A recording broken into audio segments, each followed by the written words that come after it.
بسم اللہ الرحمن الرحیم۔ حضرت عمر رضی اللہ تعالی عنہ وہ شخصیت، وہ صحابی رسول، وہ مراد رسول صلی اللہ علیہ وسلم ہے کہ جن کے بارے میں لکھا ہے کہ قرآن کریم میں تقریباً 22 مقامات ایسے ہیں کہ جو حضرت عمر رضی اللہ تعالی عنہ نے چاہا اللہ نے قرآن بنا کر اتار دیا۔ کئی مواقع پر حضرت عمر رضی اللہ تعالی عنہ نے حضور صلی اللہ علیہ وسلم سے فرمایا، اے حضور ایسا نہیں، ایسا ہو جاتا تو بہتر تھا۔ تب حضور صلی اللہ علیہ وسلم فرماتے، اے عمر ابھی رب کی طرف سے کوئی حکم نہیں آیا ہے۔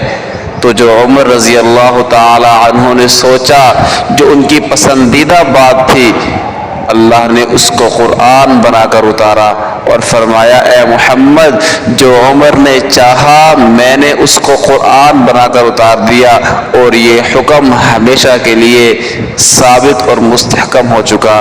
یہ فضیلت کہ جو عمر رضی اللہ تعالی عنہ بولے اللہ اس کو قرآن بنا کر اتارے، یہ ایسی فضیلت ہے جو تمام صحابہ کرام میں سے صرف حضرت عمر رضی اللہ تعالی عنہ کو حاصل ہے، کسی اور کو حاصل نہیں ہے۔